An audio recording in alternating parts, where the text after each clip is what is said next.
Yo, what the fuck is going on, Mayvizzle fans, followers, voyeurs, peeping Tom? Fucking, this is your The boy. PB Tom was singular. Yeah, as the long as one out there. the one peeping Tom. Fucking, this is your boy Mayvizzle, and I'm sitting on the Bone Throne, brought to you by Night Shift merch. We got fucking the Black Dahlia murder pint glass Night Shift merch exclusive. Also wearing another Night Shift merch exclusive. I'm drinking Coors Night Shift beer. Kareem Peter, thank you for the Night Shift beer. It was an absolute pleasure to introduce, or it is an absolute pleasure. It is an absolute fuck. I can't tell. I think I'm having a fucking stroke. It is an absolute pleasure to introduce the man behind Barbaric Brutality. He is a motherfucking a mastermind behind the label, behind the fucking fantastic merch they got, and the guy that linked me up with Seven, who I had on the show last week, who we had a great time talking to. I'm very excited. With no further ado, I bring to you Mike. Hell yeah. Yo, that was a clean intro, man. I like that. Thank you. Hell yeah. I know I'm like all fucking cheers, and I guess we'll Cheers, get homie. into it. Fuck yeah. Yo, shouts out real quick. Seven, kind of like a big and stuffed on site, big like monumental kind of event. They had their first show this past weekend, homie. And How it was was like it? kind of in celebration of my birthday in Sacramento. Booked it. It was a total success. It was fucking awesome. So shouts out to stuffed on site and parasitic ejaculation, nerve exposure, mescaline maniacs. But it was a fun night, dude. It was awesome. I remember most of it, but it got a little fucking wild for sure. Damn, how does it feel bringing together like, different bands like of similar taste to together, man, just making shit like that happen? Like, how did you fuck, I don't even know where to fucking start. Yeah, man, how did it feel? Like, do you do shows like that often?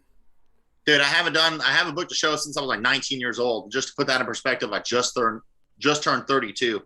So I was like, dude, I'm a fucking old boy. I'm just kind of coming back into the fold of like underground music within the past like few years being active with it. Fortunately, we have like the Barbaric Brutality platform, but yo, I was a stressed mess, dude. I was freaking like honestly, like we had so I had a little relief because have you heard of the band Regional Justice Center by chance? No. Okay, so they're on this label Closed Casket Activities. They're like kind of power violence band, kind of like got a little bit of clout, I feel like, a kind of a big band, and they played the same venue like the week before. I went and saw them, and I was like, I think that's like a pretty big band that would have a big draw.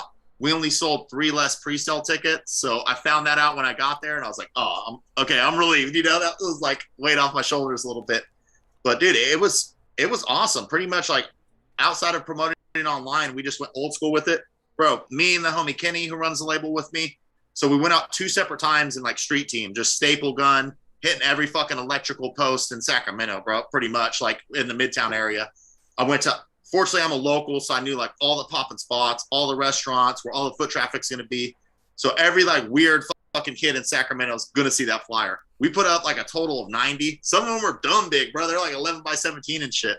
So it was a mixed crowd, dude. It was like totally mixed bill too. A local band, Mescaline Maniacs, played, and they're like weird power violence beatdown, snuffed on sight, nerve exposure, which is kind of like death grind, almost like a little black metal influence in a way, Like, so it was a total wild card bill and a wild card crowd for sure. But dude, the shit was fun as hell for sure.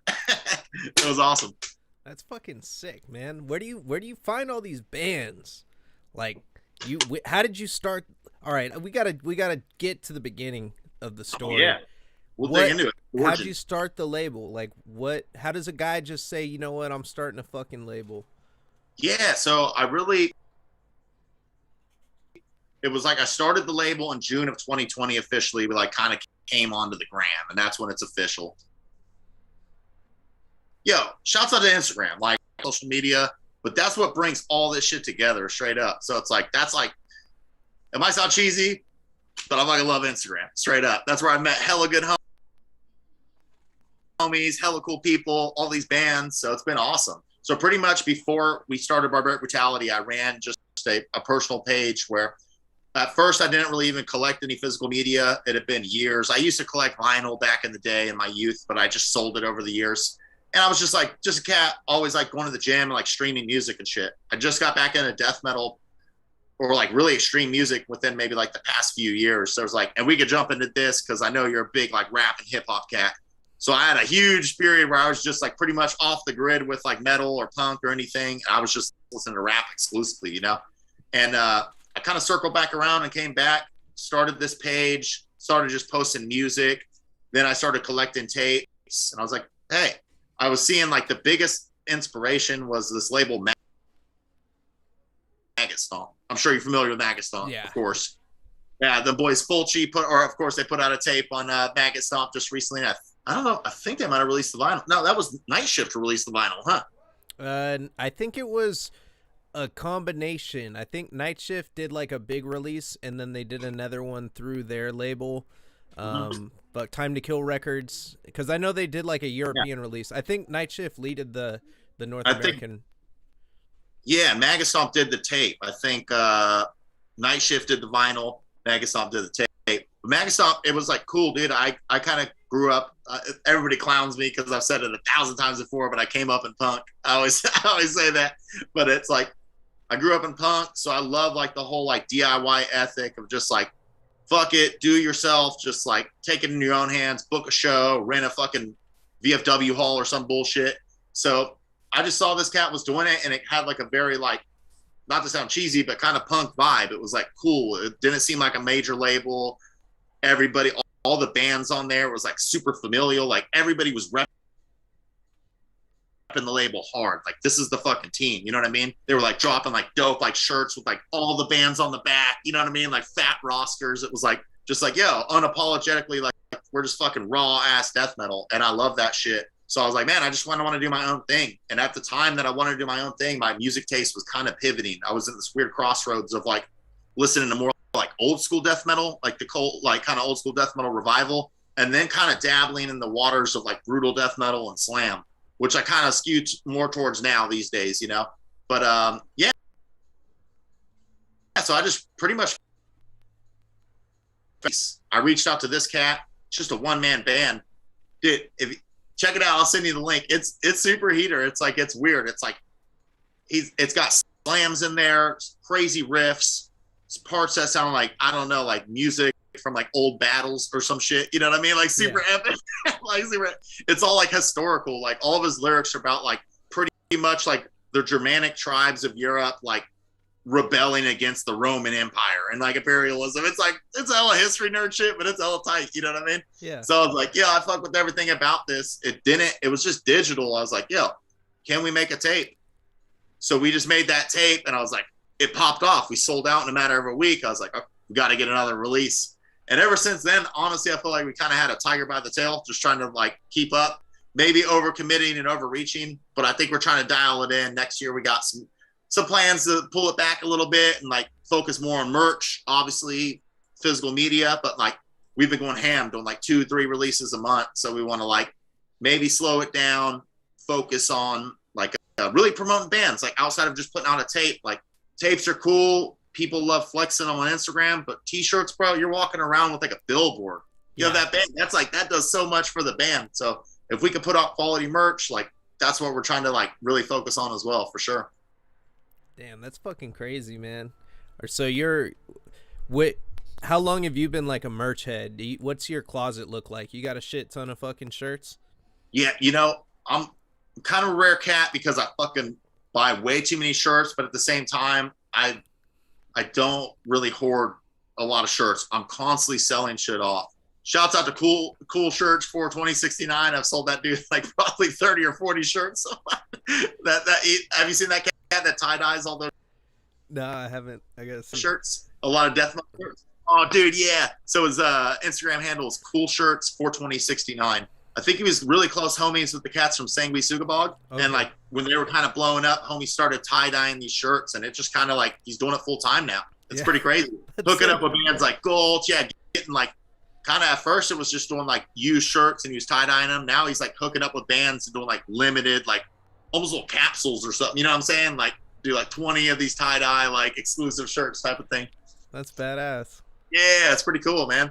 But yeah, so to answer the question, I buy way too many shirts, but I don't keep all of them. I'm constantly it's like a rotating door a little bit, for sure. Yeah, I'm probably gonna have to do that too because I've realized like I have like way too many Black Dahlia fucking shirts, man. Like I try to like have a different shit. No, that's your band, yeah, for Yeah, I sure. know. Well, the thing is, I need some different shit. I'm like, fuck. Like, am I gonna wear this one or Diversify. this? Yeah, like this is. It's like all I fucking wear on the show, and I'm like, I gotta like, I don't know though if I could ever sell any of my shit. So like my obsession really started pre-COVID. I want to say like that November before COVID kicked off. I fucking Everyone was going ham during COVID with merch, dude. I yeah. was going bonkers. I was so much shit, but go on. I That's funny, that timeline for sure. That's when my closet grew extensively for sure.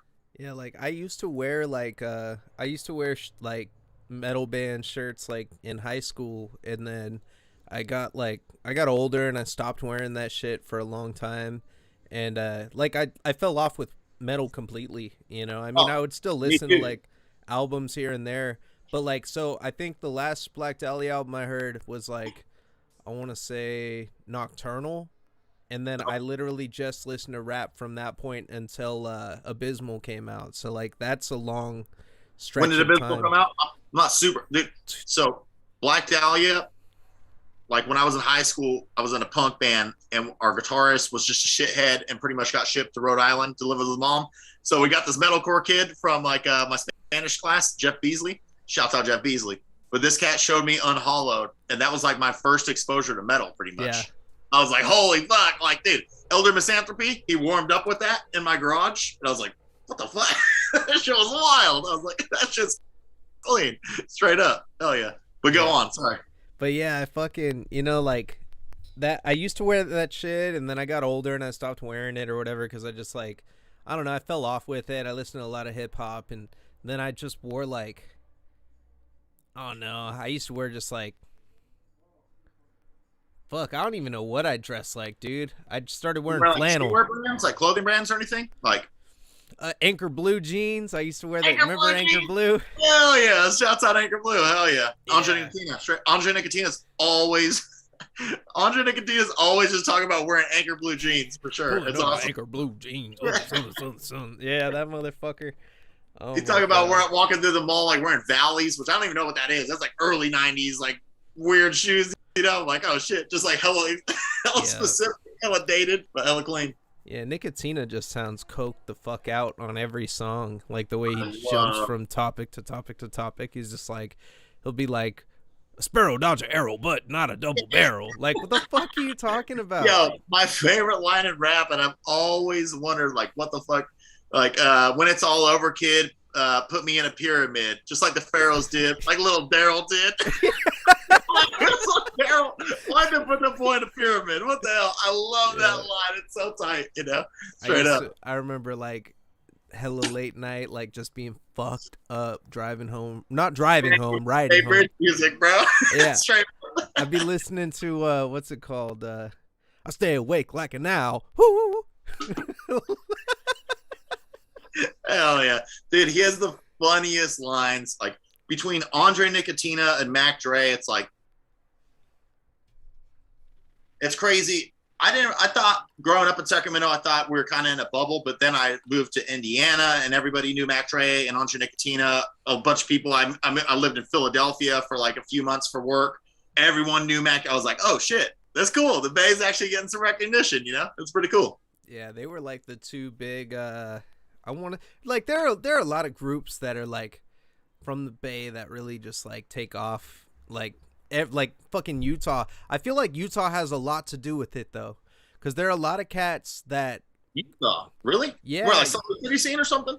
Well, here's the thing. It's like so I know a lot of people that like are Mormon, that live. They have they're out here and they have family in Utah or whatever, and they like kind of like go back and forth. And I Yeah. feel like that's how a lot of Bay hip hop got brought to Utah because it's a trip. Like people over there like know about Mac Dre and Nicotina, and I think what wasn't it Utah where Mac Dre got shot at too? It was Kansas City. Kansas That's like, City, yeah. Missouri. So like Oh from what I shit. understand, yeah, I guess like it was like, and this is just watching like Trill TV documentary type of shit. You know, they were Yeah. saying like fucking like Kansas City was like a sister city to the Bay. I guess like all those artists kind of fucked with each other heavy at that time. Yeah. But like some shit happened where there's just some beef. You know, something went sour, and like ever since then, I guess I don't know. Like that's Yeah. like such a random little coupling, Kansas City and the Bay, like to kind of like I don't know, Yeah, it the was over underdogs, money, I I'm guess a pretty little bit. sure. It was Yeah. like Thiz or something. Like he had a whole bunch of Thiz he was trying to like do a deal with, or I've heard different Oh, sure. stories. I've heard it was a promotion that he was trying to collect from. I heard it was what's his name, that one fool. I don't know. I don't want to start dropping names on the hip hop world here too, because that's some Somebody like roll up on you. But I mean, yeah, just like I mean, it's just like in that movie. I'm sure you have, of course, Belly. yeah, Yeah, of course, you know how that, like there was like New York cats from the big city, very similar like the Bay Area, bringing drugs to Nebraska. You know what I mean? Remember like that one cat eating the banana? He's like, I don't like that shit. You know, yep, yep. the local drug dealer. So like it's like the same thing. It was probably like the Bay Area cats bringing this fucking ecstasy connect to the fucking bumfuck Midwest. You know what I mean? Like, Yeah. I mean, Kansas City, shout out. They're probably a big I city, know. but Yeah, still, you know, like ain't the Tech Bay's Nine like from Kansas major. City? Yeah, I don't know. You know, I've never been the biggest Tech Nine fan, to be real. Are you? Neither have I. No, I know he was hella dope in the '90s. Like everybody, well, and not saying he isn't dope now. Fuck, I'm like, Yeah, no, I'm, I'm. He's like kind of like he's like one of those weird edgy rappers, but like I like edgy rappers like Brother Lynch hung. yeah. But Tech Nine comes off a little corny to me. I don't know, like Well, sometimes. Does that make sense? so back then he was like just hella. When he first came out, that fool could rap hella fast. So I think that's why everybody really liked him. Like in the early 2000s and like late '90s, like when he was like just came out. I think that shit was tight. But then he started doing the horrorcore type shit, and I Yeah, feel like they all like isn't Brother Lynch and Tech Nine? They're both like with ICP and shit now, like I on feel their like they're label. all in that realm. Yeah, brother. Like I don't really listen to too much new. I hate to be like sound like an elitist. I don't listen to any new. But like what I grew up on was like '90s because I'm from Sacramento, bro. That dude's like Garden Block. That's like South Sacramento. That's Yeah. great. It blows my mind. And my brother was like in the '90s was a teenager, so he was listening to like Bone Thugs and Harmony. So Yeah. before I was ever into metal, dude, I was listening to like Bone Thugs and Harmony, Too Short, fucking like Brother Lynch Hung, X Hollow Tip. Rated. Yeah, like shots on a hollow tip. Hell yeah, Sacramento. Yeah. That's the Sacramento shit. But yeah, man, I that's what I pretty much listened to. And then like, and then after that, my brother's like, I love him. Shouts out my brother, straight up. He's total Northern California bro. The dude had like an airbag body dropped S10. You know what I'm Yeah. saying? And he'd always pull up bumping like new metal, like Limp Bizkit, Crazy Town, ICP's not new metal, but it's all that, like it was just his NorCal bro. So that really was my introduction to heavy music. From there, I got into punk, but like I kind of just punk's all pretentious and underground music's hella pretentious, which I don't really dig. But now I'm like, dude, I'm buying Korn bootleg shirts, looking shopping on Korn's official store for hoodies. I'm like, fuck it, I'm going back. Yeah. I'm finally old enough to be like, this shit's tight. I don't give a fuck, That Limp Bizkit fan page that I seen on IG Hell yeah. actually got me to listen to Limp Bizkit again for the first time in like 15 years, I think. Absolute heater, bro. So me and Seven made a playlist for the show this past weekend, and that song "Broke" from Yeah. Significant Other. We put that on there, dude. It fits seamlessly. That we had hella slam and hella rap. We had like all kinds of like kind of funk, like Memphis funk, like 3-6 Mafia, like affiliates and shit. And I put on you fuck with Bones at all? No, I don't know who that is. Bones? Oh, dude. Oh my God. I'm sorry. Yo, I'm freaking out. This is one of my favorite rappers and favorite music artists of all time. Yeah. I'm gonna link you up to a playlist. But yeah, so like we put like all kinds of rap, slam, and just like snuck in some Corn and Limp Bizkit. But that shit was heavy as fuck, dude. Broke came on, and that was like as heavy as any slam song on that list. Yeah, for people are going dumb to that shit. sure. That's fucking funny, Yeah. man. Fucking Limp Bizkit. Yeah, it was cool like, for of all sure. shit. Like it does knock. It fucking knocks. it was a crazy vibe, dude. Because like honestly, like I'm not like nervous. Like I'm always kind of just doing my own thing, but naturally sometimes you get in your own head a little bit and you get psyched out, you know. But like we just built this playlist. Like that's even like not rare in itself. But usually go to metal shows, you're just like hearing just a lot of metal for like Yeah. up like Too Short or like some rap to come on, like followed by like a Crazy Slam song, followed by Limp Bizkit. It was like it was cool, but people were vibing. It was like super fun for sure. Yeah, that shit's bad as fuck, man. I heard what was it, Grishka? You ever heard of Grishka from Jersey? I Right, haven't. not Jersey. I think they're DC. I think they're from DC, but I heard their band talking about like some guy played a fucking like a 15-minute mix of "Can You Take Me Higher" by Creed, like Yeah, before their that's nice. set, and everybody was like, "What did the guy say?" He was like, "It Bro, I was." want to hear that mix. That shit would go hell hard. He was like, it was the song that I fucking. He was like, it was the mix that we never knew we needed. He's like, shouts out to the DJ that played the 15-minute That's "Can You fucking Take Me Higher." Like, yo. The fact that they didn't even know that, that's a power move on the DJ's part to be like, play yeah, 15 minutes, that's 15 minutes like a Creed mix. yeah, That's hilarious. that's That's fucking off awesome. the hook. But yeah, that's the thing though. It's like you're having fun with it. You're having fun with your event. You're having fun with like the crowd. You feel the crowd, and sometimes you just Yeah, do it. And it don't matter, what you play as long as people are having a good fucking time. But you throw some shit on that Knox and you really see it. It's like fuck. It brings that out. Like you said, it was a mixed bag 100%. as far as the bands went too, and so everybody, it was from beginning to end. It was pretty rocking. And dude, and there were like because the fact that we just street teamed so much, the crowd was so random. There was Yeah, death metal kids, dude. We had bro. This blew my mind because this is a show at a cafe. Granted, the bill was pretty stacked in my opinion. This is a small show, dude. Fucking Seven's homie flew out from Indianapolis. We had two homies fly down from Washington. A few homies drove from like 6 hours away. I was like, what? It blew my mind. It was fucking off the hook. And then beyond that, so there's like death metal kids there, but there was just random kids there who were probably like experienced their first death metal show because they were like, my homie's girlfriend was saying she was over here and like people were just like, oh yeah, we saw the flyers, like saw there was a metal show, like looked like a metal show just showed up. I was like, that's like a badass. It's like introducing people to the scene.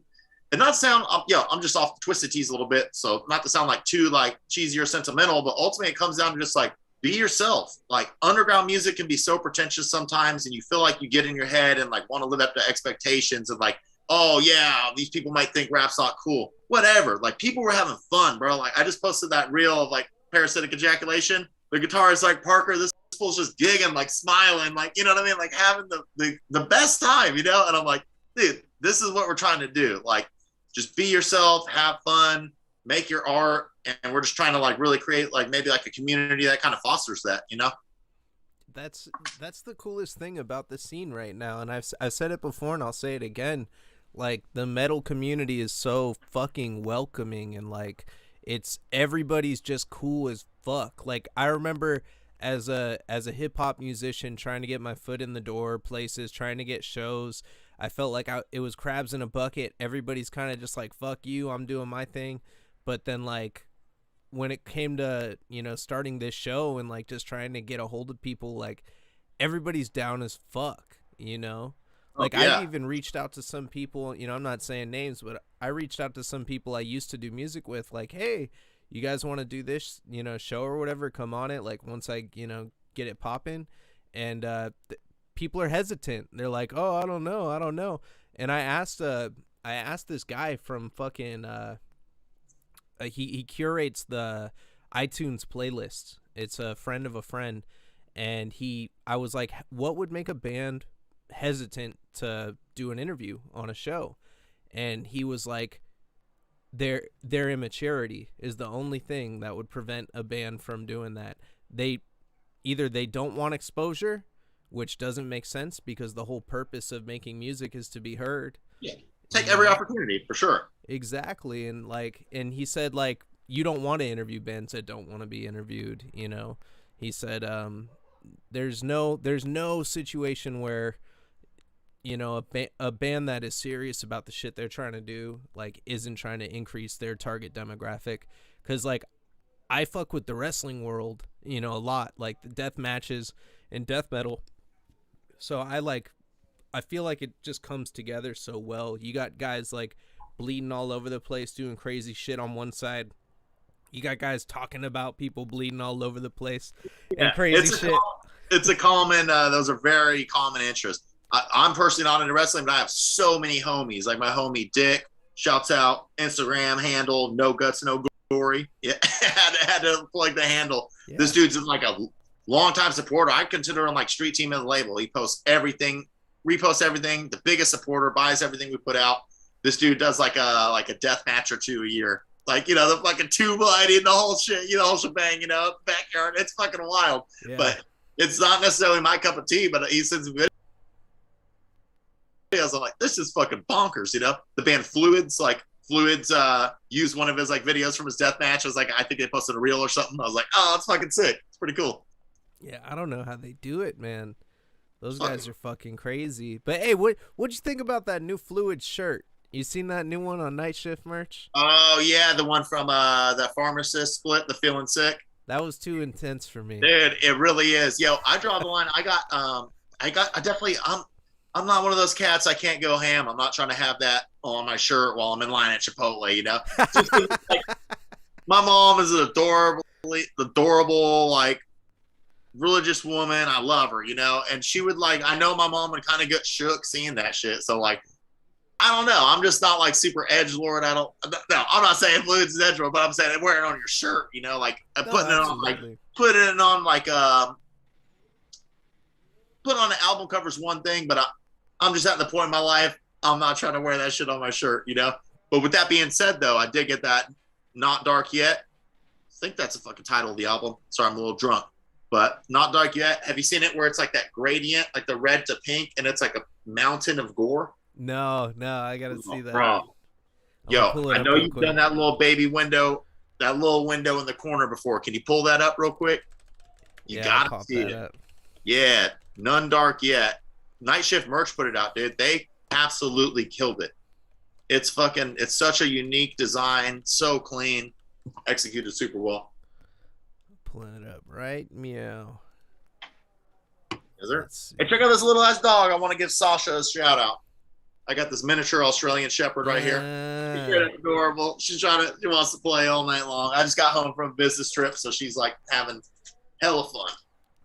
So I'm gonna be throwing some toys throughout the night, maybe.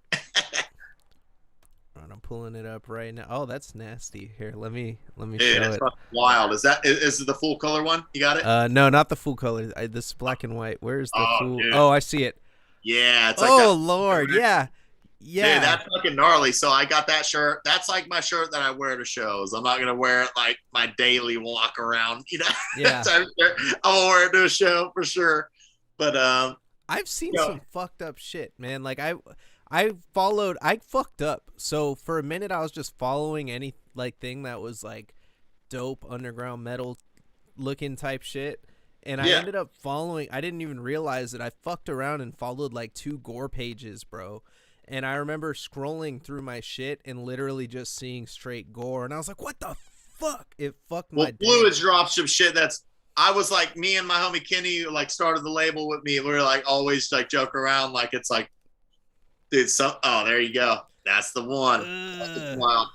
But it's like, sometimes we're like, dude, I'm almost contemplating like muting the fucking Fluids posts. They're too much. You know? Yeah. It kind of pulled back because, like, honestly, like, I mean, realistically, like, we don't really fuck with like a lot of really gore. Like, it might sound goofy. Like, personally, it's not my cup of tea, but as well, like, a lot of that shit, it kind of gets like shadow banned, and it's like I don't want to fuck around and like do like some shit that's way too gnarly. You know what I mean? Because like Instagram's really like the livelihood of our business. You know, that's like our whole platform essentially. So if too much shit gets reported as like sensitive material, your shit will like Fluids page straight up got shadow banned, their original page, and then deleted, then shut down. So they had like backup accounts because they fucking wild out, bro. Those cats. Yeah. I love them, but they both some gnarly ass shit. But I don't know. Us just as a label, we just kind of made a decision. Like we do dabble in the gore realm, but like even then, maybe we'll throw like an O card on the tape. So it's like for lack of better words, maybe like a censored version, so we can advertise it a little better. Like, yeah. And then it's like, yeah, once you get into the tape, it's like, yeah, it's gnarly, or maybe the inside J card will do like the gore collage as like maybe like a cool compromise or something, But yeah, I don't know. It's never been my cup of tea. It's a trip. It's like, how do you cross? It's hard to cross the fucking line with metal too. It's like look at Cannibal Corpse, bro. Like I was talking about it. I don't know if I was talking about it with Seven. It was somebody I was talking to about the Cannibal Corpse fucking alternate cover. You seen that shit? Nah. Can you pull it up real quick? I can't put it on here. I'm gonna look it up on my phone real quick. Yeah, it's too. This will be like the reaction. What's the name of the album? Because I'm not the biggest Cannibal Corpse cat. To be real. Violence Unimagined. Okay. Yeah, it's a pretty good album. It's actually. I want to say, because I know you said you didn't get into Cannibal Corpse because you knew a cat that you didn't like that was in the band, right? Yeah. So I worked with this dork named Jeff at Papa Murphy's when I was like 15 and a half. I got hired there, and this cat had like trip pants, was like obsessed with Nile and Cannibal Corpse. Yeah. And he would always, I hate it. He's always like, oh, Cannibal Corpse, they're banned in Germany, like talking about their band in all these countries because their art and lyrics. I was like, dude, this kid is the lamest kid ever. So I just always associated that band, Deicide's the same way because of like a certain like kid. But I'm like, okay, I got to get over that. I'm a fucking grown man. I can't have this like 20-year mental block or whatever, Yeah. Don't you hate how like a comment too can like change the way your perspective is of a metal band? Like someone told me like about Suffocation. I was reading in a fucking. I love Suffocation. Yeah, it was like, what was it though? It was when I was first listening to Suffocation. I was like, what's Suffocation's best album? And on Reddit, fucking someone commented, I can't get into Suffocation. They sound like they're trying too hard to be overly technical. And I was like, what? So I like when you're being introduced to some shit and you're listening to it, I'm like, damn, you're right. Like excuse your opinion on the timings and shit. But I like Suffocation. They got some shit that knocks. Like I like that band. I don't listen to a lot of. I'm not a type of cat that's like I'm only listening to old shit. But like certain bands like Suffocation, I'm like they're the legacy band. A lot of their new shit's pretty cool. It's maybe not like I don't listen to it all the time, but I'm listening to like Effigy of the Forgotten, dude. That shit invented the slam riff. Like that like breeded like an entire genre. Like that shit is hard as hell. That came out in like 1993. Like all these cats like, and I'll admit it, dude. A lot of people clown me for it, but I never was a Morbid Angel, dude. I didn't get it because I listened to like Everybody Loves the First album. That shit sounds like thrash metal to me. It's not really heavy. But then I listened to like early like 2000s Morbid Angel. I'm like, this shit's heavy as fuck. Like dumbed down tune, like a little more like mid-tempo, just like super kind of groovy almost. Like this shit's hard. But like I felt like Suffocation was way underrated. They were around the same time era, and I'm like, listen to that first album. I think it came out in like 1993. That shit's so heavy. It's so brutal. Like it's like a league of their own. Like that whole New York scene. Like you ever fuck with like Internal Bleeding? I haven't heard of them. I like Immolation a lot. Yeah. Yo. So there was like this whole like I think alongside essentially there was like this darker, more like evil sounding death metal, maybe kind of like some doomier influence with like bands like Incantation and Immolation. But alongside that were like these like Long Island bands like Suffocation, Internal Bleeding, Pyrexia, Dehumanized. Those are, I call it like proto slam. And that's like, oh, and shout out to like Repudiation. Sorry. But that's like, we talk about, you know how you're saying like Fulci, that's like strip club music, like the slam practice shit, bro. These cats like really incorporated because I feel like they're from New York and hip hop was popping off. They were like really that bouncy kind of groove. You know, that shit that makes you move. Like, I love that shit. Everybody at the show this weekend, it was like a slam show essentially with some other bands in there, but like Parasitic, Snuff, like people were just like, oh, hands up, like going hell. Like, and like those bands really like started that. And my love for like rap and hip hop, especially old school like Nas is, I think Illmatic's the best hip hop album ever made. I don't know what your opinion is on Illmatic. You like Illmatic? It's I used to be a truck driver. When I was Okay, like, yeah. yeah, when I was like, My dad was a truck driver his whole life. Shouts yeah, out. when Oh I yeah. was like, fuck, how old was I? I was like 20 years old, and I remember every morning I would wake up for a solid like 2 months to Illmatic. I knew every Oh, lyric on that album. I used to listen to that shit from, and you know how disappointed I was when I it's so listened good. to other Nas albums after that. Like, Oh, Stillmatic was I don't whack. listen to any. There's like Illmatic from start to finish is a masterpiece. Nas has had like little like gems like within other albums, but I don't think he's ever made a good complete album after God's Illmatic. Son It's was the closest he came after Illmatic, I think. Nas is like that's like a super absolute banger track, dude. That instrumental. We used to smoke so much weed in cars, like in high school, like when I was in my early 20s and shit, just at the park when I was living with my parents, just fucking throwing on Nas's like instrumentals and just freestyling. That shit was so fun, man. That's My awesome. boy got mad But at me. yeah, but sorry. Yeah. Oh, my boy got mad at me on Facebook one time because he said, "Life's a bitch and then you die." And then I commented, "That's why we get high, because you never know when we're going to go." And Hell yeah. he was like, "Motherfucker, my mom sees this shit. Why are you posting that on my page?" And I'm like, "It's the lyrics to the song, man. I Yeah. thought that's what you were saying." And It's like you literally just said life's a bitch, then you die. I was like, in that too. "Here, go ahead." I was like, "Here's the verse from the song. Just copy and paste the verse on your shit." And he was like, "All right." And he posted like the whole verse and shit, like to try Hell to yeah. cover our asses. That's like that's funny as hell. But yeah, but to like pretty much like I was saying, like those cats at that time, like just that time frame, you think about it, 1993, 1994, like, dude, Enter the 36 Chambers was coming out. Oh yeah, Illmatic was coming out. What the fuck? Oh, goddamn. It's my Mob Deep. yeah. Of course, Mob Deep. Yeah, Mob Deep. Like all this shit was Big coming out L. of New York, this hard ass hip hop. Big L, dude, Big L, Yeah. dude, straight up. You can ask Beavis, I get nothing but head. Straight up. Yeah. That's the hardest line ever. Straight up. That's like a freestyle. I love that shit. But yeah, all that was like you could see, like looking at the historical context and geographical, like these cats were all from New York. Like granted, like the metal bands were like from Long Island. I think a lot of the other cats were from like Staten Island, you know what I mean? Like all these other like boroughs and shit. But it was like this hotbed of like new music that was coming out, like new death metal that's like almost kind of hip hop, like groovy and bouncy and shit. It's super cool. Like I love like not to dork out too much, but like the historical like aspect of music and stuff. It's super cool. I love like reading about like early like music scenes and stuff. Super fun for sure. Oh yeah. Yeah, this shit's wild. Like you look at like the history of America too. It's like how that shit had an impact of like, different types of music like being created and shit. Like Just in fucking rap alone. I mean, look at like Southern rap. Like at the time, you have like East Coast and West Coast, and all of a sudden, Outkast comes out. It's like, what the fuck? You know what I mean? Yeah. Like that's just so hard. Like off the hook. Like You all that shit. Yeah, that's you know cool. about Andre Three Stacks, like how he kind of like went crazy and shit.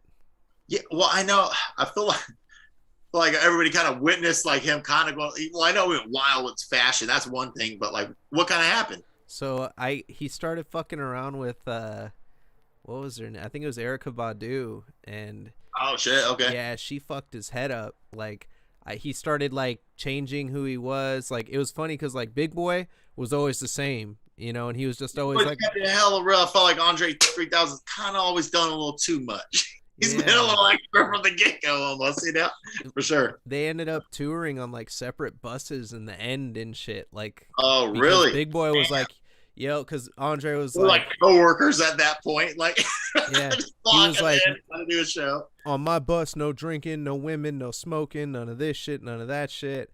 And then I think she left him for Common, and Common was already just a weird ass dude. Oh, yeah. I've never been, I don't know, like, not to hate, I had my whole, like, underground hip hop kind of conscious rap, like, period. But Yeah. now I like my shit like ignorant as hell. Like I love Young Thug, like Playboy Cardi. They're so dumb, but I think there's like this incredible art in that dumbness. You know what I mean? And I think that's just really cool. Bro, you look at like it's funny because like I was watching an interview with like Little Peep a while ago, and Yo, rest in peace. I love Lil Peep. yeah, I got fucking hold on real quick. I'm gonna flex this. All right. Come over when you're sober, part 2. vinyl. Vinyl. You got it on vinyl? Yeah, Jada got this for me. It was like right after he had passed, you know, unfortunately, and like she got me a cool ass hoodie. It was this awesome. I'm not a big anime fan, but it was like somebody did some fan art where it's like an animated out Little Pete. It was like super clean. But yeah, fucking, I love Little Pete, man. Like, I got love for all types of music. I'm not like gonna be the cat like, oh, fuck, only listen to death metal. You know what I mean? Too cool for school type of shit. But no, yeah, but go on. Sorry, I had to flex it. No, yeah, fucking.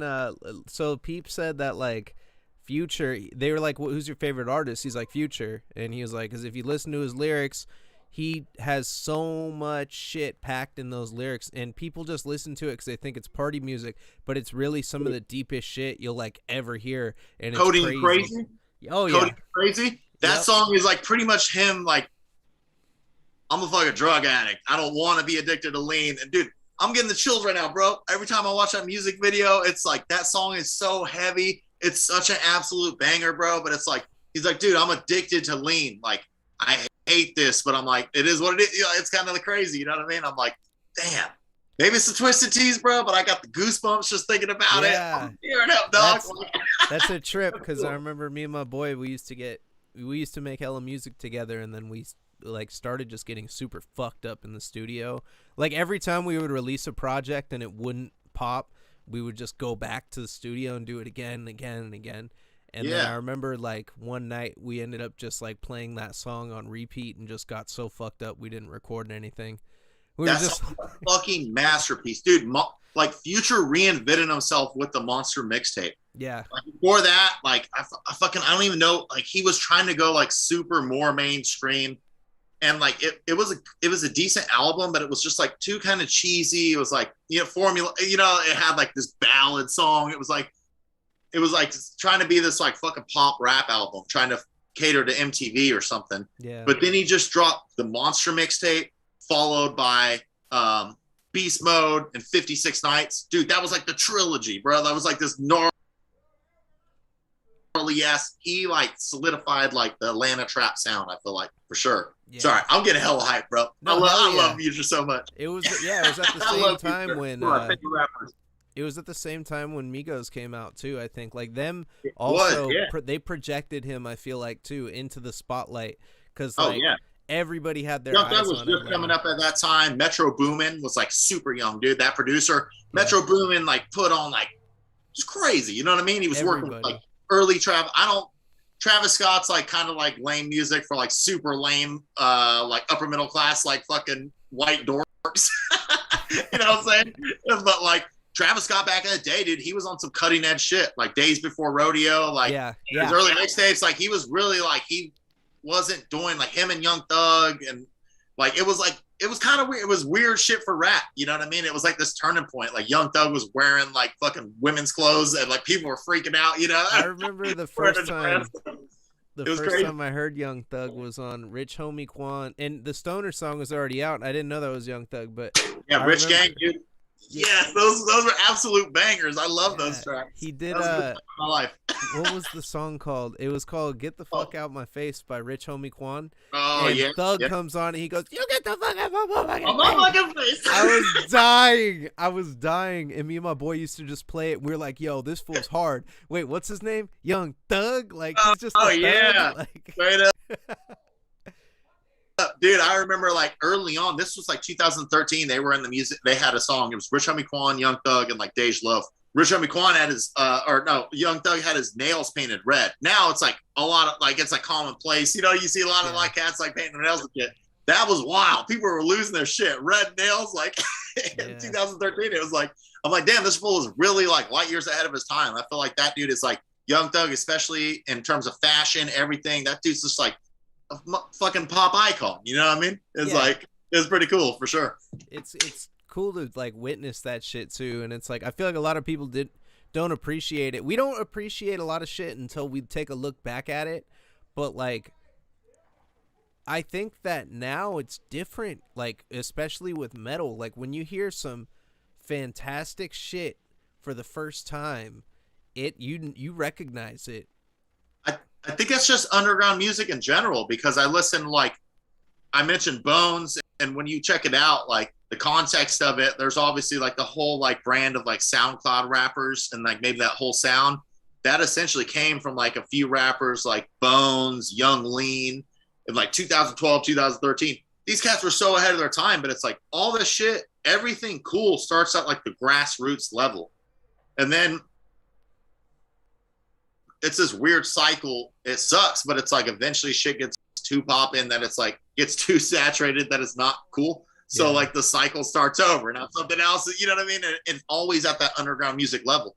And like I feel like death metal is the example because like both of us, that's what we're into right now. We're like super involved in like this underground community, like trying to like find new bands all the time and shit. And like it's fucking sick. It's cool. Like, who knows if it'll get too popping and saturated. I mean, I hope it might even follow the same course. I mean, that's what kind of happened. And from what I understand, bands like Morbid Angel and shit started getting a lot of like maybe MTV coverage, started dressing in like wild, like fucking ripped up fishnet shirts, almost looking Motley Crue-ish, you know what I'm saying? Like you look at some Morbid Angel promos and it's a little questionable for sure, their fashion choices.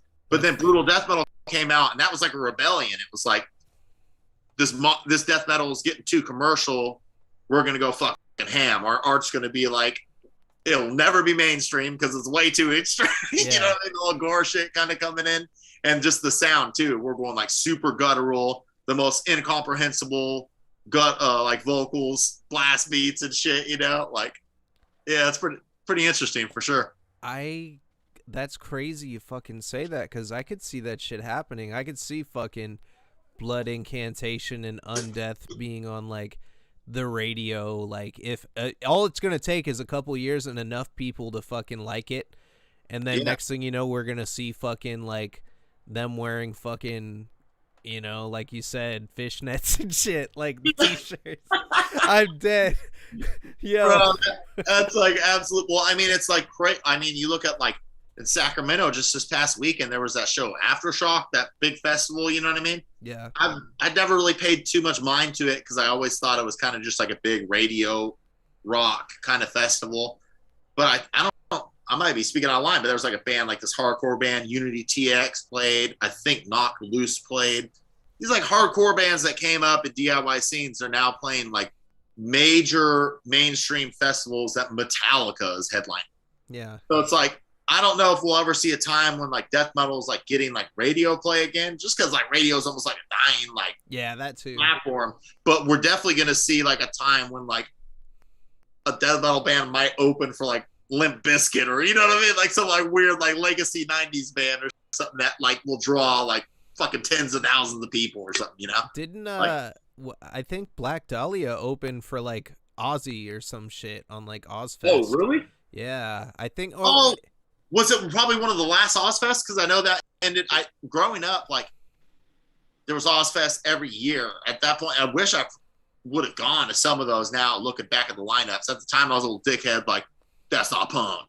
You know what I mean? Like, you know, like but looking back, I'm like Family Values tour and Ozfest, like that shit was pretty wild.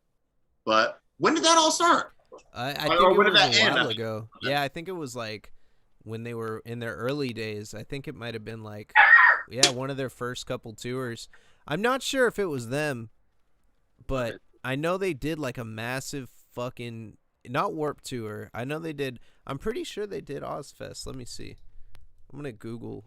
Warped Tour actually kind of would have made sense because Warped Tour started out as like a lot of like weird, like no effects style, like Pennywise style, like pop punk bands and shit. And then Warped Tour, like in the mid 2000s, went like really metalcore kind of, you know what I mean? Like a lot of like screamo bands and shit like that. Yeah, I used to go. Did you ever go to Warped Tour? You know, dude, I've never been to a Warped Tour, and I fucking regret it so much. I like had the opportunity to, I never went. But I yeah, went. it's no longer a thing, right? No, They ended. I think they still do it. I think. Okay, it's one of those things. I think they ended it and came back, type of shit. Probably. Yeah, I saw. I literally went at the peak of the scene, like the scene, like Devil Wears Prada was like the Okay, yeah, co-main, yeah, and yeah. 303 was the main event, and I remember seeing 303 come out, and they were fucking drunk. They were the main event, dude. What Everybody was what there. band is it? 303. I don't even know that band. 303. I They never were even heard of that band. they were one of those like pop like scene bands, like with the Oh, okay. straightened hair and like Super party scene. yeah, Hell yeah. I yeah. listened to like scene shit, but it was like weird MySpace, like artsy ass grindcore. Like I call it like white belt grind because everybody rocked those white belts back in the day. It's just like white belt grindcore Oh for my god. sure. Yeah, I Yeah. remember those. Yep. Fucking You A, remember man. that. Dude, Yeah. those were the days, Remember the man. band tees back then? They used to be hella like vibrant and crazy. Super colorful, like full prints, like full shirt prints. I remember they dropped like Devil Wears Prada dropped like a Hot Topic used to actually have like dope bands back then. And I Oh, dude. remember I found so many bands from Hot Topic, like obscure, like skate punk bands, like in like the CD section back when I was a kid. Now it's like kind of where more like pop culture, video game, like kind of just more nerd shit, for lack of better words. Back in yeah, the day, it was really music focused. That shit was pretty tight. Shouts you out to Hot used Topic. the wall, yeah, the wall was sick. Like you would go there and be like, "What the fuck is this?" Like after the That's how you burial, find out about or band. Yeah, not you after go the and you're like, burial, that's cool. between the buried and me. That I heard of them from Hot Yep. Topic. Like a lot Yeah. of weird bands, and now it's like you go in there and they got like fucking Sublime and like Aerosmith and Nirvana and Pretty much the same shit like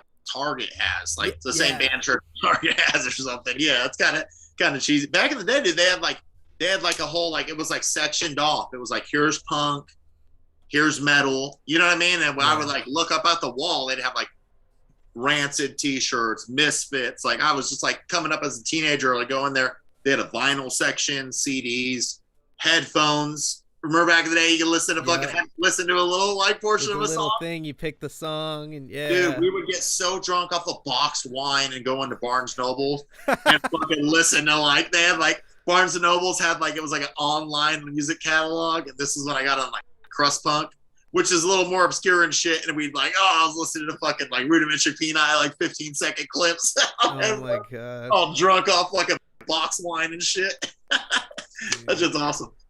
Yeah, fuck, man. I remember it was cool back then, like being a teenager at that time. Now I can't imagine what it's like being a teenager now. It's gotta suck. Everything's on your phone now. Bro, Everything. I know. My brother just sent me, like, it was funny as fuck. This lady was like, did a TikTok video, and she was talking about like growing up in the 90s, like you could do whatever, like pretty much as long as you didn't get arrested, your parents gonna find out. Now everything's online, everything's on social media. You know what I mean? Like they know where you're at and shit. It's fucking wild. Like back in the day, it was literally like, yeah, I'm going over so and so's house, and then it's like 10 kids meeting up at a park smoking hella blunts, just like crushing Mickeys and shit, just like kicking it, just doing fucking hood rat shit pretty much. Man, But I remember the first time I got drunk. I fucking I was like 16, and I remember I just was it had liquor dropped or beer? it was fucking malt liquor. It was beer, but Oh it was yeah. malt liquor. And so I remember though, cuz I'm always been an intuitive ass person. Like I look up everything before I do it. So I said, like, I had it in my head. I'm like, I'm getting 40s. I'm getting 40s, and Yep. I'm going to get the strongest 40 that I can get. So I Googled it. What What'd is you the get? strongest 40? And it said Steel Reserve on the internet. So I was like, Yeah, I was okay. just gonna say, you dog. So me and my boy, we were like, it was Like, funny though, because I remember like I planned the night fucked before up. what we were going to do. And I had like $20 and I ate like a whole box of mac and cheese, like literally, because back then I used to do that all the time. I probably could still do that shit. Eat a whole He was a mac and straight cheese box boy. of mac. Yeah, The mac mac and and cheese cheese. boy. Okay, yo, Yo, sorry, I don't mean to derail this. We're coming back to your story, bro. Yeah, But yeah. Data, my fiance, bro, before we got together, we got together and she claimed she didn't like mac and cheese. I was like, that's fucking wild. And I introduced her pretty much to mac and cheese. And I didn't even dress it up, bro. I'm pretty much getting them Velveeta shells and cheese. You know Yeah. what I'm saying? And she's stuck on it. I was like, how? She didn't say she liked grilled cheese or mac and cheese. That Oh, blew my mind, bro. the Those blue. are sweet. Those I are got sweet. the blues. Dude, I know. The blue box blues. Oh, you know what it is, straight up. But okay, I just had to tell you because that I have a love for mac and cheese. It's like comfort food. You know what I'm saying? Yeah. I grew up like a chunky poor white kid, so I ate a lot of fucking mac and cheese. Yep, you know, yep. Same here, bro. mac Cup and of cheese and noodles hot dogs and and shit. mac and Oh, cheese. straight up. Yeah. It was fucking awesome. But go ahead. Sorry. But yeah, so I fucking so yeah, I fucking eat this box of mac and cheese. I meet up with my boy Jose down the street and his little brother. And his little brother was off the hook, man. He was like younger than us too, and he was always down for whatever the fuck we were doing. He had to be like 13 or some shit. I can't remember. But, Yo, those young kids who are just hella cool. yeah, He's so cool. That like blows your mind. Yeah. We used to There's clown always like him. kids in your like school and shit. Yeah. We used to like try to clown him, and he'd be like, he just like he would look. He was like older than us, like with his, yeah. He's like, the fuck, like, come on, you guys are some nerds. Like that's how he used to act, like when he'd chill with us. Make you feel not cool, and you're like, bro, Yeah. I'm like 3 years old. I'm like 2 or 3 years older than you. I'm in high school. So we go down to like 7-Eleven. We're skating. We skate down to 7-Eleven, and fucking. I remember we're standing like on the side.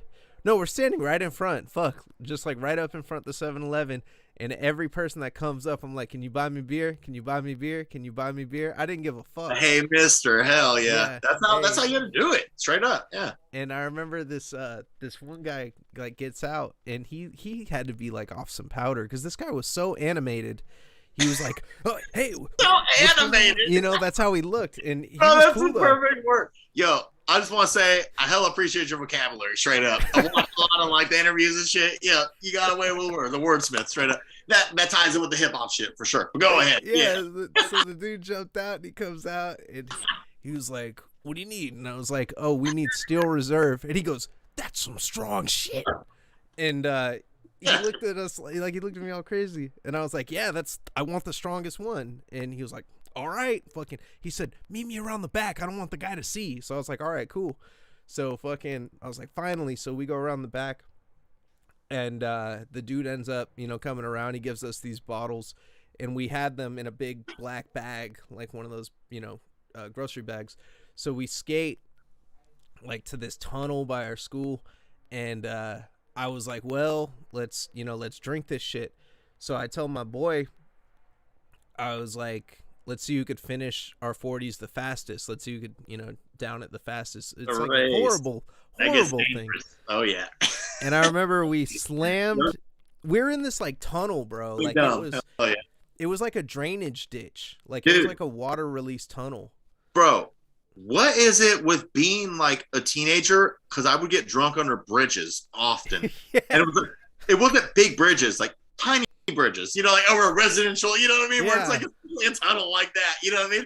I've been in that exact scenario where like, this is grimy.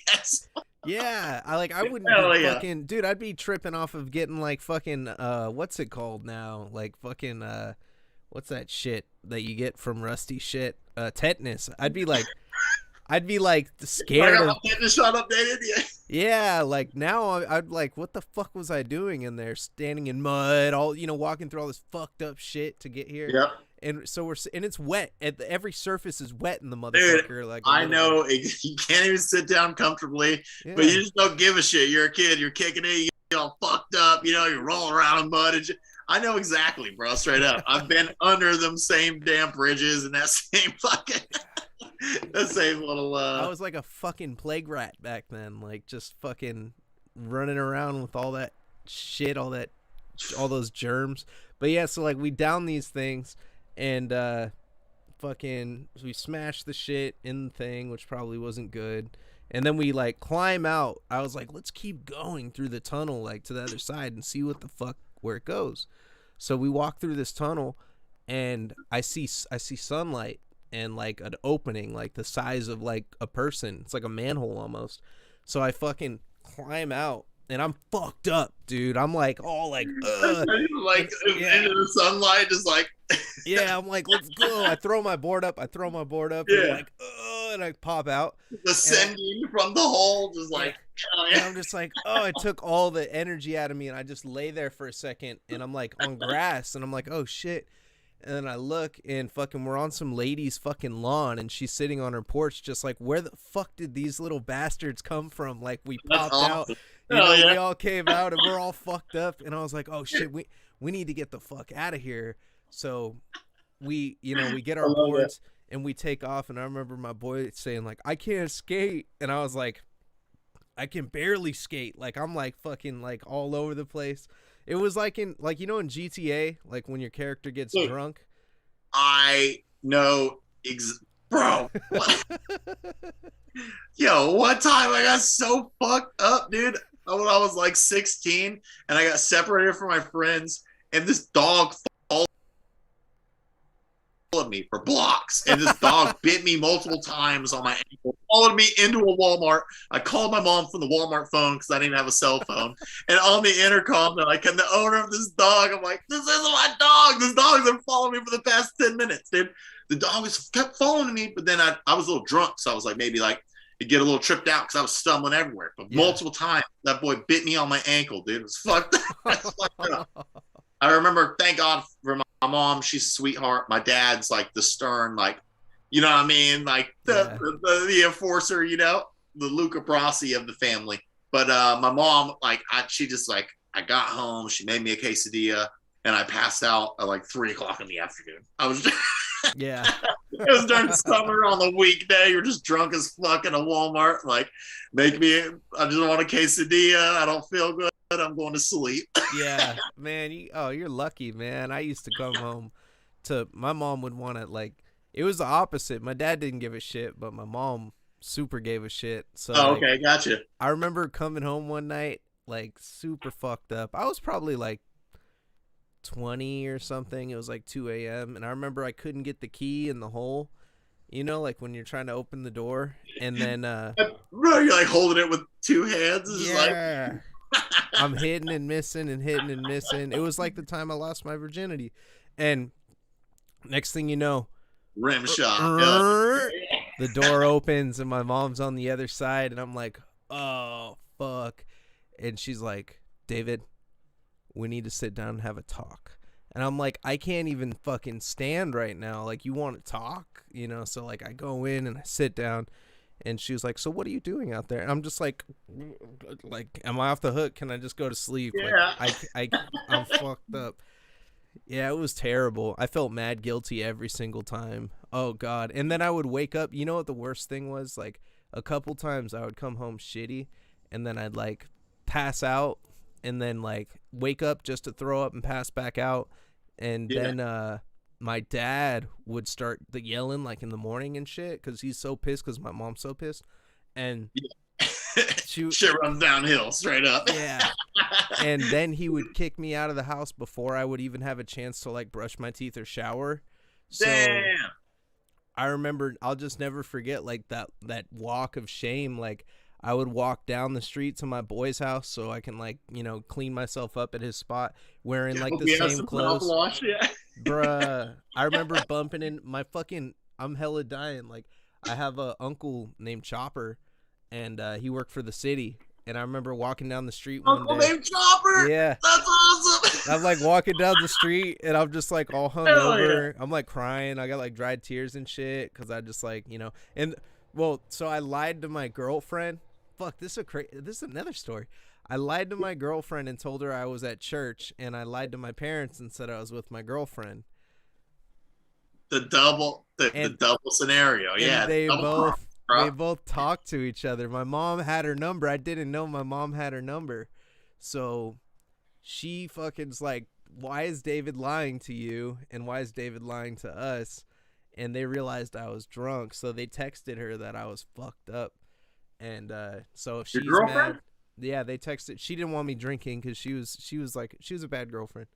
What? Tripping? Yeah. What the fuck? What kind of teen, like 20-year-old girlfriend. What? Yeah, it's Wickety whack. it's that Stick in the youngster mud. shit when I was on some youngster shit really with the chick Oh, that dude. was just totally I've not for me. 100% been there, bro. Yo, David, I'm so sorry. I don't mean to be rude. Can we put a pin in it? I just gotta take a piss real quick. Hey, My wait, bad. whoa, check this out though. All right, go, get All into right, it. here we Okay, go. go ahead. But yo, I'm crushing these teas. Okay, there we go. Nice. That's awesome. What's up, Sasha?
No, Sasha. Hold on. I'm about to re-up on the teas. All right. Final fall can. Oh, shit. What up, Salem?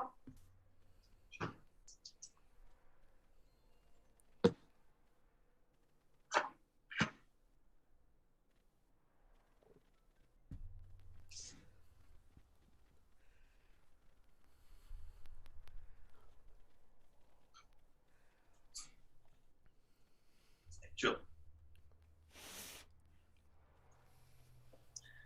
All right. I'm back. Check this brew out that I got. I got it. It's kind of like see-through because the green, but Oh, whoa. Revision Brewing Company. Yeah. I got it from my. It's called Hazy Life. I got it from my brother-in-law right now. Yeah, Revision. Yeah. Where's that from? Oh, I was getting mixed up with Device. That's the one from Sacramento. These are from.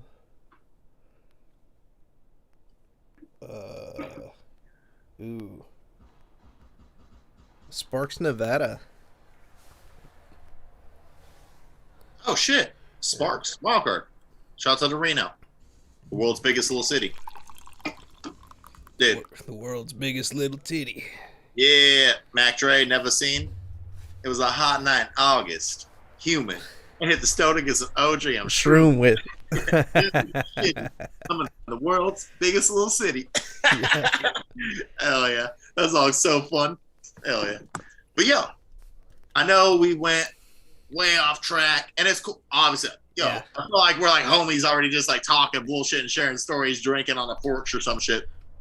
But I know the intent, you wanted to maybe like, I'm sure you probably had some questions about the label, so we could jump back into it for sure. Yeah, hell yeah. So fucking yeah. And then, I don't want to make it all about just talking about Illmatic. Yeah, no, because I'll work out for hours for sure. So yeah, man. I mean, like you curate all this, you curated all these like bands. Like, have you had bands come to you? Oh yeah, 100%. And unfortunately, sometimes it's just, I don't know. Some are, it's funny. Like these bands gotta know. It's like they're like almost meme bands. You know what I mean? It's like too like deep in the internet world, too goofy, and I'm like, oh, it's kind of cool musically, but maybe not our like the vibe we're going for or something, And like a lot of bands too, also there's just some like youngsters sometimes that it's like I don't want to discourage them or anything, but it's like it.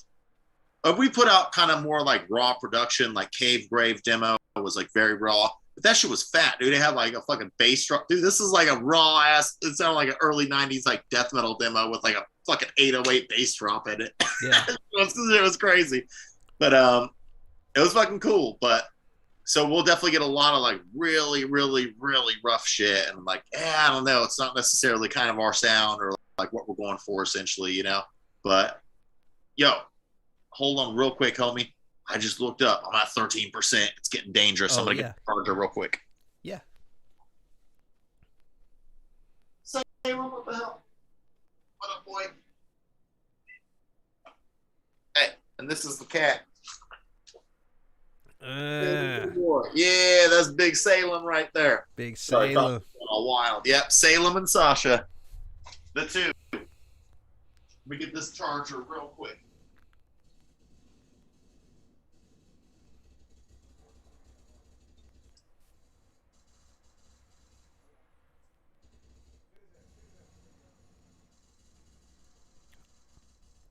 I got Ming and the Barbarian.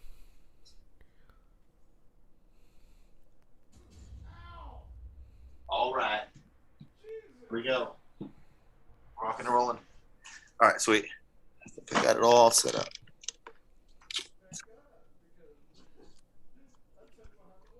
There we go. All right, I'm charging. We're good. Sorry. No, it's all good. I just got a little nervous. It's on 13%. I had a little freak out. No, yeah, it's better than just cutting out. Like, I know, yeah. It's to the point now, though. Fortunately, we kind of like it started to us like reaching out to bands and like maybe bands being like maybe skeptical to work with us to a certain extent. Like I know like Nothingness was their second release, and like they thought we were strictly, and maybe we kind of present ourselves as such because I was kind of getting really into like brutal death metal, and they're like, oh, I don't know if we really fit in this realm, but I'm like, dude, we're just trying to put out like whatever like we think is like heavy and good kind of. Not trying to be like too strict with our parameters, like not too specialized kind of. But yeah, to the point now, we just like we can kind of pick and choose a little bit. We've established ourselves, got a little credibility, and it's to the point now where a lot of bands we work with, they're putting out new releases. We put like 2 Snuffed on Sight releases out already. We're doing a split with Snuffed on Sight next month, so it's like it's cool. We're like really starting to like work with these bands, like more than one release. It's been pretty badass for sure. I'm excited. Nerve Exposure, we put out like their album on tape. They're putting out an EP next month with us. Monumental Discharge, we're putting out a split, launching the pre-order Saturday for that. We put out their first album on my tape as well. So it's cool, man. It's like we've been around a little long enough. It's only been like a year and a half, but it's like, fuck, it's cool. We're doing like wild. Second, third releases with bands and shit, Yeah, it's pretty badass for sure. What's your like long-term vision for the label? Honestly, man, I like to grow it to the point where it could be like something that I'm like doing, like maybe like I don't necessarily know full time, but maybe like part time, be like a kind of a big like take up a lot of my time and maybe be like a portion of my income as well. But honestly, I like to grow it. Like I really look up to labels like Closed Casket Activities. Like it's a really cool label because they'll put out bands like Gate Creeper, a death metal band. Also at the same time, that band Regional Justice Center I mentioned, like Power Violence Band, and then like a hardcore band like God's Hate. Like they put out like across, it's just underground heavy music, and they're just like super successful music label. All they put out is heaters. Like right now, we're really trying to like cut our teeth, so I feel like we put out a lot of like releases, and that's cool. But I don't want to get caught up in that cycle of just putting out releases. I really want to be like, yo, we're trying to fucking like work with maybe like a small roster of bands and just like build that shit up, Like Snuffed on Sight's been like a perfect example of it. Like pretty much I reached out to that cat when he had like one song. Since then, they became a full band. Everything we've all done together, like every piece of merch, like me and that cat talk on the phone all the time, kind of planned everything out, like maybe the whole aesthetic themes of the band and everything. It's been so fun. Like that aspect of it, it's like more collaborative. Like maybe some people have this weird idea of a label where it's like, I don't know, maybe predatory or something, you're trying to make money off the artist, but I'm like, dude, no, it's like fun. Let's like put out like really cool shit. as long as we can really like right now, as long as we could get enough money back into the label to keep the shit going, putting out more merch, putting out more tapes. That's really the goal. Like we haven't taken a paycheck or anything at all. We're just throwing everything back into it, trying to just try to get popping, you know?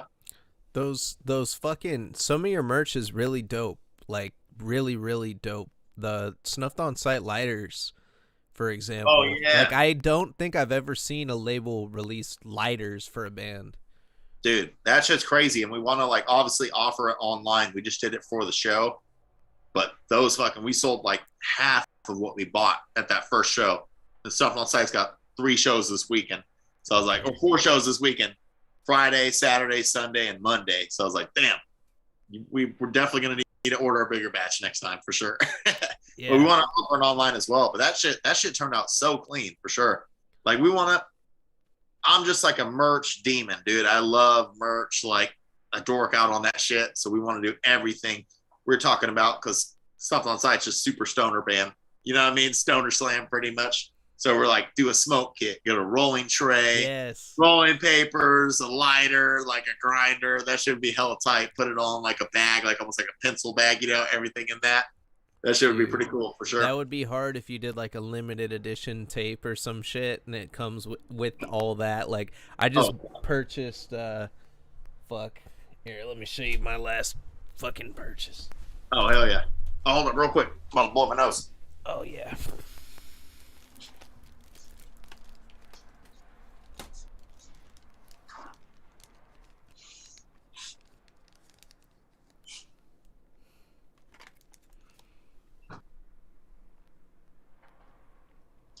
So Sasha. What you got? I just grabbed this new Hormigaunt tape. Okay. Hell yeah. And it came with with Frozen Streams, right? Yeah. Oh yeah. Shouts out to Johnny Freeze. Oh, that's sick, dude. That little vial. Hell yeah. That cork top. Is it a little cork top in there? Yeah, a little cork top. Oh, hell yeah. I love that shit, dude. It's fucking crazy too. I don't know how he made this slime. I wanted to pop it open and drink it, but I don't know how he did it. It looks dope. Little shooter. Hell yeah. Like here, I'm gonna hold on. We're flexing wild packaging. I'll be right back. About to be a little arms race of packaging here. But...